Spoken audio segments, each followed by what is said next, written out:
सुबह की शुरुआत हो चुकी है। आप देख सकते हैं इस समय करीब 7 बजे और 7 बजे की शुरुआत किस प्रकार से आज होगी, ये चीज़ें आपको बताएंगे।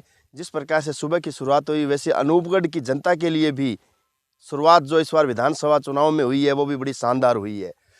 कांग्रेस प्रत्याशी शिमला नायक पर कांग्रेस ने भरोसा जताया। शिमला नायक यहाँ से बड़ी जीत हासिल कर कांग्रेस का खाता खोलने में सफल रही है और इस खाते को खोलने में तमाम लोगों ने जो भूमिका निभाई है वो भूमिका भी काबिले तारीफ़ है और वो भूमिका क्या रही है वो आपके सामने है। उसी भूमिका में एक आज ऐसी शख्सियत से हम मुलाकात करने के लिए आए हैं जिन्होंने इस चुनाव में अपनी शानदार भूमिका निभाई है और जनता के बीच में रहकर विधानसभा तक अपनी शैली का परिचय दी है। जी हाँ, मैं बात कर रहा हूँ, आज हम पहुँचे हैं गड़साना पंचायत समिति के प्रधान प्रतिनिधि व युवा कांग्रेसी नेता अशोक जी जाखड़ के पास। अशोक जी, सबसे पहले तो स्वागत है आपका। धन्यवाद रमेश जी। अशोक जी, सुबह की शुरुआत और आपसे मुलाकात और उसके साथ अनूपगढ़ की जनता की भी कांग्रेसी विधायक के रूप में शुरुआत हुई है, इस शुरुआत को लेकर क्या कुछ कहना चाहिए? सबसे पहले तो मैं अनूपगढ़ की जनता का आभार व्यक्त करूंगा कि उन्होंने अनूपगढ़ विधानसभा से जो कांग्रेस पार्टी ने इस बार बड़ी बहन शिमला जी नायक को प्रत्याशी बनाया था, उनका भारी उत्साह के तहत समर्थन किया, मतदान किया और भारी मतों से जिताकर विधानसभा भेजा। तो उसके लिए मैं पूरी अनूपगढ़ की जनता का आभार व्यक्त करूंगा। पूरी कांग्रेस पार्टी हमेशा ही पूरे कार्यकर्ताओं का, तमाम जनता की ऋणी रहेगी। अशोक जाखड़ जी, जैसा कि शिमला नायक जी यहाँ से कांग्रेस पार्टी से चुनाव जीते हैं और एक बड़ी जीत हासिल की है, जनता ने पूरा दिल खोल कर जो है वो वोटिंग की थी।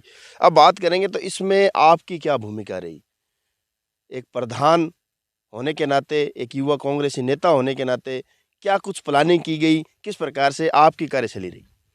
देखिए, ये जीत है, ये जनता की जीत है।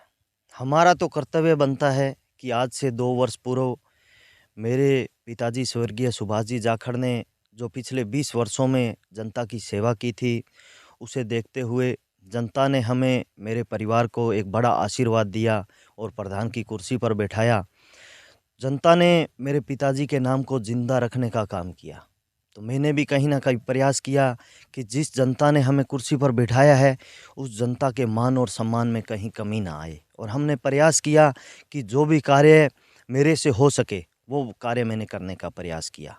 और रही बात विधानसभा चुनावों की, तो हमारा कर्तव्य बनता था कि हम लगभग, जब से मेरी समझ पड़ी है, मेरा परिवार कांग्रेस पार्टी का सच्चा सिपाही रहा है और इसको देखते हुए हमारा कर्तव्य बनता था कि हम इस अनूपगढ़ विधानसभा से जो भी कांग्रेस का प्रत्याशी हो उसके पक्ष में ज़्यादा से ज़्यादा प्रचार करें, मतदान करवाएं, ताकि हमारी जो 20 वर्षों से यहाँ से विधानसभा की सीट जीत नहीं रही थी वो कहीं ना कहीं हम जीत जाए। बिल्कुल अशोक जी, 20 सालों से आपकी पार्टी यहाँ पर खाता नहीं खोल पाई और इस बार खाता ऐसा खोला कि सबके खाते बंद हो गए।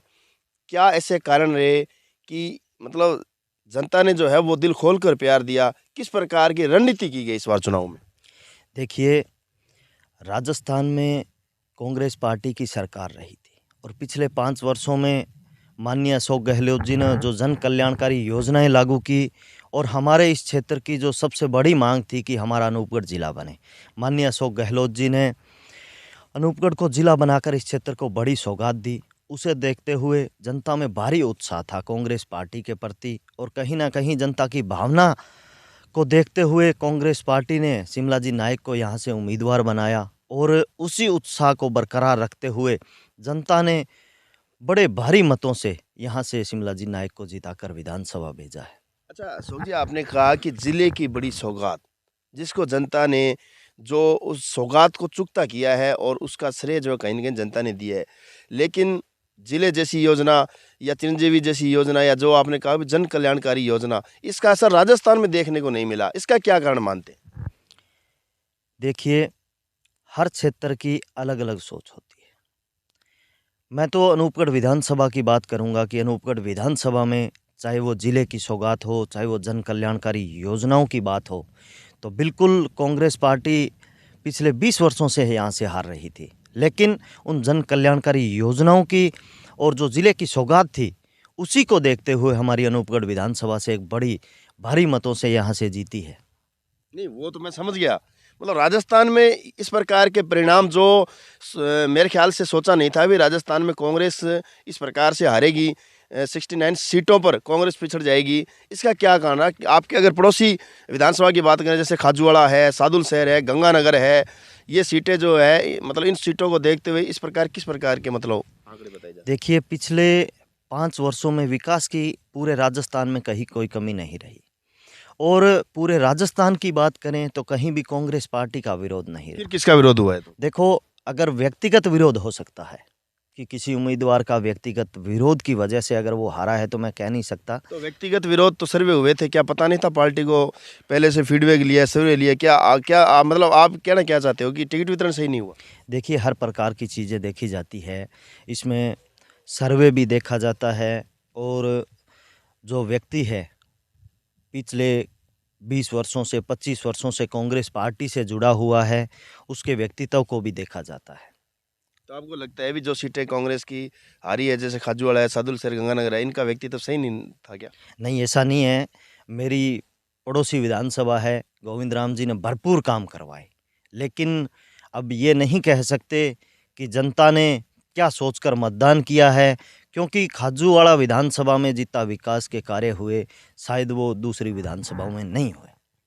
अच्छा लेकिन ये बातें तो उन विधानसभा की जनता ही बता सकती है। अच्छा अशोक जी, आप जैसे बात करें कि जनता ने जैसे कि यहाँ से शिमला नायक को जिताया और कांग्रेस को जिताया, ठीक है, तो अब जनता की काफ़ी उम्मीदें हैं शिमला नायक से, तो मुख्य तौर पर उन उम्मीदों पर किस प्रकार से आप लोग खरे उतरेंगे, किस प्रकार की शुरुआत की जाएगी अनूपगढ़ की जनता के लिए? देखिए, शिमला जी नायक यहाँ से विधायक बने हैं, शिक्षित है, पढ़े लिखे हैं।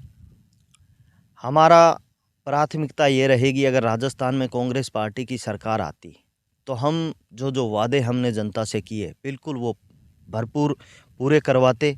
लेकिन राजस्थान में कांग्रेस पार्टी की सरकार नहीं है, हम विपक्ष में हैं। विपक्ष की भूमिका हम ज़ोरदार तरीके से निभाएंगे, और जनता के जो भी विधायक कोटे से हो या प्रधान कोटे से जो भी होने वाले कार्य हैं वो बिल्कुल करवाएंगे। अच्छा, फिर भी जैसे इस इलाके की बात करें तो यहाँ पर सिंचाई पानी का बड़ा मुद्दा रहा है शुरू से ही, और अभी तक भी जो किसान है वो आज भी सड़कों पर है। क्या मतलब सिंचाई जैसे मुद्दे या अन्य और भी ऐसे बहुत से मुद्दे हैं, जैसे नशे का मुद्दा भी आज, इसे मैं मुद्दा नहीं कहूँगा, एक ये इतनी बड़ी समस्या हो चुकी है कि आज नशा जो है वो बहुत अधिक मतलब मात्रा में यहाँ पर युवाओं के अंदर है, और नशे का बोलबाला है। क्या इन समस्याओं पर किस प्रकार से काम किया जाएगा? देखिए, सबसे पहले तो मैं आपको बता दूं कि हमने जो चुनाव लड़ा था उसमें हमारा मेन मुद्दा भी सिंचाई पानी का था। हमने चुनाव के दौरान भी जनता से यही कहा था कि अगर हम यहाँ से विधायक बनते हैं तो सिंचाई पानी के मुद्दे पर हम संघर्ष करेंगे। हमारी सरकार नहीं है, लेकिन सिंचाई पानी के लिए जहाँ भी हमारी ज़रूरत रहेगी, सबसे आगे संघर्ष में हम आगे वाली पंक्ति में खड़े रहेंगे। रही बात नशे की, तो बिल्कुल रमेश जी, आपकी बात ये सही है कि हमारे क्षेत्र को नशा पूरी तरह से नष्ट कर रहा है। अगर नशा जिस तरीके से अब जिस चरम पर है उसी पर अगर रहता है तो हमारी आने वाली पीढ़ियां ख़त्म हो जाएगी। बिल्कुल हम सब मिलकर ये प्रयास करेंगे कि इस नशे का खात्मा हो। समस्याओं पर भी बात हुई है, विकास पर भी बात हुई है, और जीत पर भी चर्चाएं हुई है। अब बात करेंगे अशोक जाखड़ जी, आपके लिए इस चुनाव में जो आपकी भूमिका रही है वो एक धरातलिक भूमिका रही है। अब आने वाले समय में अशोक जाखड़ किस रणनीति और अग्रसर रहेगा? देखिए, सबसे पहले तो मेरे पिताजी ने जो कार्य किए थे इस क्षेत्र के लिए, उनका नाम जिंदा जनता ने रखा था, हमें प्रधान की कुर्सी पर बैठाया था।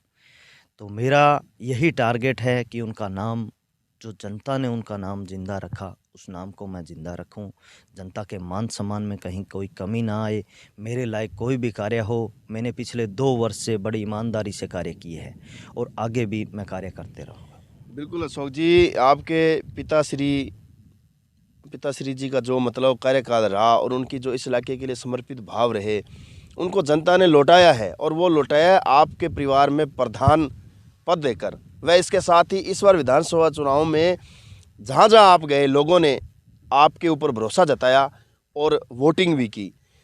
अब आने वाले इस राजनीति के अंदर आपके कदम क्या रहेंगे? किस ओर कौन सी राजनीति की तरफ अब आपके कदम बढ़ेंगे? देखिए, मेरा एक ही लक्ष्य है कि मैं जनता की सेवा करूं। क्योंकि 2 साल हो गए आपके प्रधान पद के, और इसके बाद में देखो 3 वर्ष का मेरा कार्यकाल है हमारा, तो मेरी प्राथमिकता यही है कि जनता की सेवा का हमें मौका मिला है, उसका हम भरपूर बड़ी ईमानदारी से हम जनता की सेवा कर रहे हैं और आगे भी करेंगे। तो अब जैसे लोकसभा चुनाव आ गए, लोकसभा चुनाव में क्या कुछ भूमिका रहेगी? देखिए, हम हमेशा ही, मेरा परिवार कांग्रेस पार्टी के प्रति समर्पित रहा है। कांग्रेस पार्टी की विचारधारा को हमने हमेशा ही माना है। जिस व्यक्ति को कांग्रेस पार्टी बीकानेर लोकसभा से उम्मीदवार बनाएगी, उसका हम पूरे तन मन धन से साथ देंगे। और जो जनता के अंदर विधानसभा चुनावों में हमने जो उत्साह देखा है, बिल्कुल उसको बरकरार रखेंगे। और जो जनता ने आशीर्वाद दिया है, हमें उम्मीद है कि वही आशीर्वाद हमें लोकसभा चुनाव में मिलेगा। अच्छा अशोक जी, अब जैसे चुनाव भी थे, आचार संहिता भी थी, लेकिन अब पंचायतों में फिर से लोग विकास की मांग करेंगे, लोग अब बात करेंगे, चौक चुनाव पर चर्चा होगी, तो अब काम की चर्चा होगी। तो अब पंचायतों में किस प्रकार के रूटीन रहेंगे? क्योंकि ऐसी बहुत सी योजनाएं हैं जो लोग अभी तक उनका लाभ नहीं मिल पाया है। अभी पंचायत समिति की जो योजनाएं हैं, उनकी गति किस प्रकार से बढ़ेगी? बिल्कुल, जो बीच में आचार संहिता चुनाव के दौरान लगी थी, उस दौरान कुछ कार्यों में ब्रेक लगे थे। लेकिन रमेश जी, मैं आपको बता दूं कि हमने व्यक्तिगत जो भी योजनाएं हैं, चाहे वो केटल शेड हो, डिगियां हो, उनके लिए जो भी फार्म आए थे, हमने व्यक्तिगत रूप से देख के उनको आगे जिला परिषद भेजने का काम किया था। क्योंकि गरीब और सामान्य परिवार की पीड़ा हमसे ज़्यादा कोई नहीं जान सकता। क्योंकि मैं एक बिल्कुल सामान्य परिवार से आता हूं, तो जो व्यक्तिगत योजनाएं हैं, उनका हम बिल्कुल सुचारू रूप से, जो भी फार्म आएंगे गांव में, मैं जिस भी गांव में जाता हूं, तो हमेशा ही मैं लोगों के बीच में जाकर यही बोलता हूं कि जो व्यक्ति पात्र है, बिल्कुल उनके आप फार्म आवेदन जमा करवाएं, आगे हमारा काम है। तो हमने पीछे भी जो भी विकास के कार्य हैं, वो भरपूर तरीके से करवाने का प्रयास किया है, और आगे भी हमारा प्रयास रहेगा कि हमारी जनता के जो भी कार्य हो वो हम करवाएं। बिल्कुल। अब अंत में अशोक जाखड़ जी, तमाम जो जनता इस समय सुबह की शुरुआत में आपकी मुलाकात देख रही है, उनको क्या कुछ संदेश देना चाहोगे, क्या कुछ अपील करना चाहोगे? देखिए, मैं सबसे पहले तो जनता का आभार व्यक्त करूंगा कि उन्होंने अनूपगढ़ विधानसभा से, जो 20 वर्षों से हमारा जो सूखा था, कांग्रेस पार्टी का प्रत्याशी जीत नहीं रहा था, बड़े भारी उत्साह से मतदान किया, कांग्रेस पार्टी का साथ दिया। उसके लिए मैं बहुत बहुत आभार व्यक्त करूंगा जनता का, और कांग्रेस पार्टी के प्रत्येक कार्यकर्ता की तरफ से भी मैं आभार व्यक्त करूंगा। शुक्रिया अशोक जी। तो देख सकते हैं किस प्रकार से कांग्रेस पार्टी का जो 20 सालों से सूखा था, अब वो खुशी में बदला है। 20 सालों से यहाँ पर कांग्रेस जो है वो खाता नहीं खोल पा रही थी, और इस बार विधानसभा चुनाव में शिमला नायक पर कांग्रेस पार्टी ने भरोसा जताया, और उस भरोसे को जिंदा रखते हुए, कायम रखते हुए यहाँ से जीत हासिल कर इस इलाके में एक शिक्षित, ईमानदार जो विधायक है वो चुना है। अब ये आने वाले समय में कांग्रेस की सरकार यहाँ पर नहीं बन पाई है, विपक्ष में कांग्रेस को काम करने का मौका मिलेगा। किस प्रकार से, जिस प्रकार से यहाँ पर जनता ने जो उम्मीदें जता रखी है, जो शिमला जी नायक से जो उम्मीदें लगा रखी है, विकास कार्यों को लेकर, तमाम इस अनूपगढ़ विधानसभा की समस्याओं को लेकर कितना उस पर असर होगा, ये तमाम चीज़ें देखना बाकी है। फिलहाल हमने आज अशोक जाखड़ से बात की है। अशोक जी जाखड़ ने कहा है कि जो भी समस्याएं होगी उनका निस्तारण करने का हम प्रयास करेंगे। व इसके साथ साथ ग्राम पंचायत के स्तर पर जो भी विकास कार्य रुके हैं, अब उनकी और गति बढ़ेगी। यदि कोई ऐसी पंचायत स्तर पर कोई भी समस्याएं आती है तो बिल्कुल उनका निस्तारण होगा। मेरे सहयोगी साथी मदन के साथ रमेश मेघवाल, करसाना। रमेश मेघवाल।